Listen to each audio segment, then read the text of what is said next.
बिस्मिल्लाहिर्रहमानिर्रहीम। अस्सलामु अलैकुम वरहमतुल्लाहि वबरकातुहू। दोस्तों, उम्मीद करता हूँ कि आप सब अच्छे होंगे, फिट होंगे और अपने लाइफ के मज़ों से लुत्फ़अंदोज़ होंगे। प्रीवियस वीडियो में हम मूड ऑफ वर्क को तफसील के साथ पढ़ चुके हैं and now we are moving towards the forms of work that how we will make different forms of work. Let's start our lecture. We will start from the forms of work, that how many forms of a verb are there in English.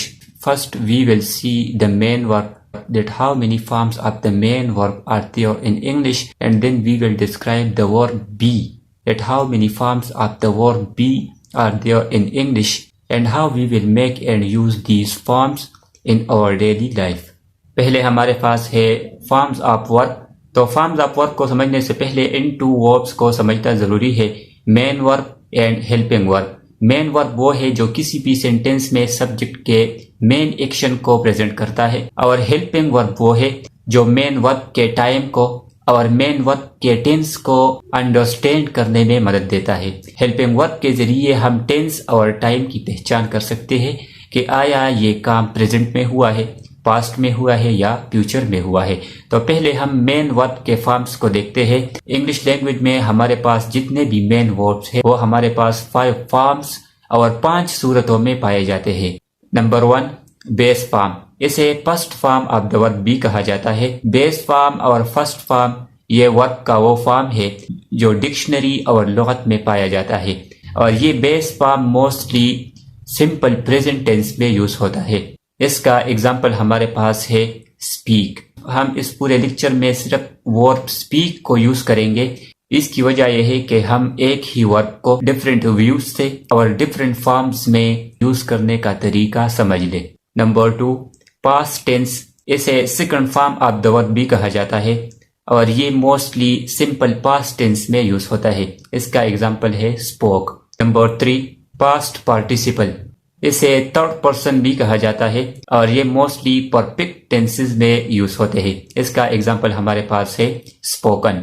Number 4, progressive form. इसे ing form भी कहा जाता है, और ये mostly continuous tenses में use होते हैं। इसका एग्जाम्पल हमारे पास है speaking. Number 5, third person singular. ये मोस्टली सिंपल प्रेजेंट टेंस में सिंगुलर नाउन्स और सिंगुलर प्रोनाउंस के साथ यूज होता है। इसका एग्जाम्पल हमारे पास है he speaks, she speaks, it speaks, he, she, it. ये तीनों हमारे पास सिंगुलर प्रोनाउंस है, और इन थर्ड पर्सन प्रोनाउंस के साथ हम ये फॉर्म यूज करेंगे। ये 5 हमारे पास मेन वर्ब के फॉर्म्स हुए। अब हम देखते हैं कि ये सारे फॉर्म्स किस तरह बनते हैं। तो इसमें एक बात जरूरी है कि ये सारे फॉर्म्स जो है ये base form of the verb से बनते हैं। तो चलो देखते हैं कि हम कैसे बेस फॉर्म से second form of the verb, third form of the verb, ing form of the verb और third person singular form of the verb बनाएंगे। अगर हम ing फॉर्म को देख ले, बेस फॉर्म के साथ हम ing का इजाफा करेंगे और इससे जो वर्ब बनेगा उसे ing form of the verb कहेंगे। जैसे हमने एग्जांपल लिया था स्पीक। स्पीक हमारे पास base form of the verb है। इसके साथ जब हम ing का इजाफा करेंगे तो ये स्पीकिंग बन जाएगा। अब हमारे पास है third person singular form of the verb. तो इसे बनाने का तरीका यह है कि हम बेस फॉर्म के साथ s या es का इजाफा करेंगे, तो इससे थर्ड पर्सन सिंगुलर बन जाएगा। जैसे कि हमारे पास है स्पीक, तो स्पीक के साथ हम s का इजाफा करेंगे तो इससे speaks third person singular form of the verb बनेगा। तो हमारे पास second form of the verb और third form of the verb बाकी रहा। तो हम देखते हैं कि हम इन दोनों को किस तरह बनाएंगे। इन दोनों के बनाने का तरीका थोड़ा सा मुख्तलिफ है, थोड़ा सा डिफरेंट है। हमारे पास 2 टाइप्स ऑफ वर्ब है, regular verbs and irregular verbs. Regular verbs वो है जिसके बेस फॉर्म के साथ हम ed का इजाफा करके सेकंड और थर्ड फॉर्म बनाते हैं। अब हमारे पास है इर्रेगुलर वर्ब्स। इर्रेगुलर वर्ब्स वो है जिन पर ed रूल्स अप्लाई नहीं होते, जो बगैर रूल्स रेगुलेशन के सेकंड और थर्ड फॉर्म बनाते हैं। इर्रेगुलर वर्ब्स जो है इनके 3 टाइप्स है। नंबर 1, वो इर्रेगुलर वर्ब्स जिनका फर्स्ट फॉर्म, सेकंड फॉर्म और थर्ड फॉर्म तीनों एक जैसे होंगे।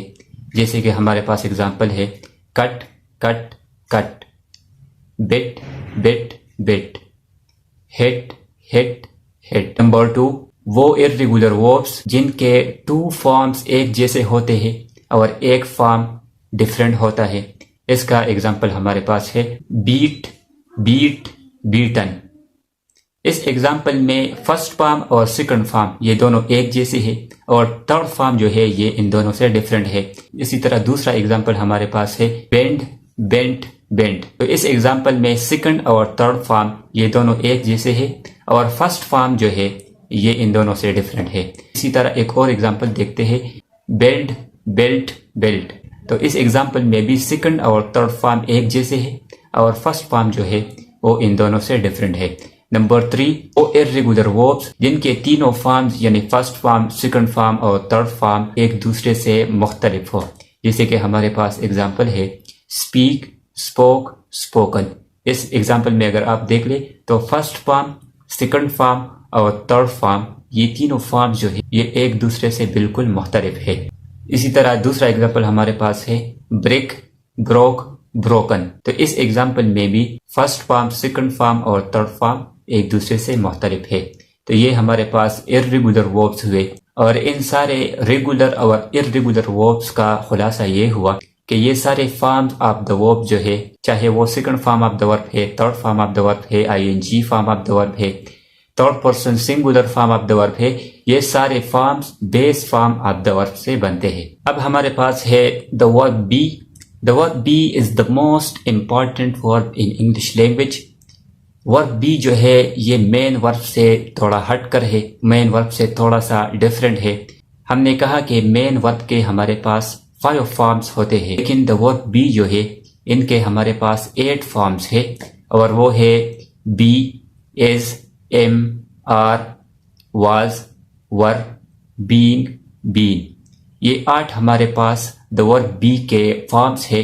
अब हम देखते हैं कि इन 8 फॉर्म्स को हम कब यूज करेंगे। पहले हमारे पास है इज, एम, आर। तो इज, एम, आर जो है ये प्रेजेंट कंटिन्यूस टेंस में यूज होते हैं और इसमें हेल्पिंग वर्ब इज जो है ये ही, शी, इट के साथ यूज होता है।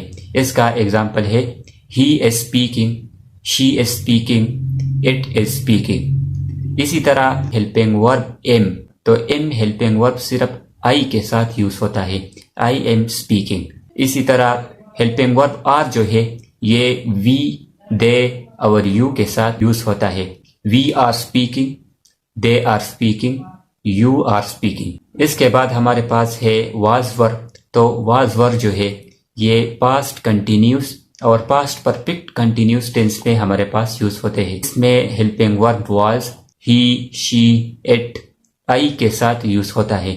जैसे कि हमारे पास एग्जाम्पल है he was speaking, she was speaking, it was speaking, I was speaking. और हेल्पिंग वर्ब वर जो है ये प्लूरल्स हेल्पिंग वर्ब यानी वी, यू, दे के साथ यूज होता है। इसके एग्जाम्पल हमारे पास है we were speaking, you were speaking, they were speaking. अब हमारे पास है बी। तो द वर्ब बी जो है ये हम फ्यूचर कंटिन्यूस टेंस में यूज करते हैं। इसका एग्जाम्पल हमारे पास है he will be speaking, I will be speaking, you will be speaking, etc. अब हमारे पास है being और been। तो हेल्पिंग वर्ब being जो है ये प्रोग्रेसिव और कंटिन्यूस टेंसेस में यूज होता है। इसी तरह हेल्पिंग वर्ब being जो है ये परफेक्ट कंटिन्यूस टेंसेस में यूज होता है। इसके एग्जाम्पल्स हमारे पास है he has been speaking, they have been speaking, you have been speaking, etc. तो ये हमारे पास इन 8 फॉर्म्स ऑफ द वर्ब के यूजेस हुए। इन 8 फॉर्म्स में एक और बात भी ज़रूरी है। हमने कहा कि हमारे पास वर्ब के डिफरेंट फॉर्म्स है। बेस फॉर्म और first form of the verb, second form of the verb, third form of the verb, ING form of the verb. तो इन 8 फॉर्म्स में बी, इज, एम, आर ये चारों एज अ बेस फॉर्म या as a first form use होते हैं। इसी तरह वाज, वर ये as a second form use होते हैं और बीन ये as a third form use होता है। और इसी तरह बीइंग, BEING ये एज ING फॉर्म यूज होता है। वो इसलिए कि इसका बेस फॉर्म हमारे पास बी है और बी के साथ हमने ING का इजाफा किया तो इससे बीइंग बना। Here our lecture ends.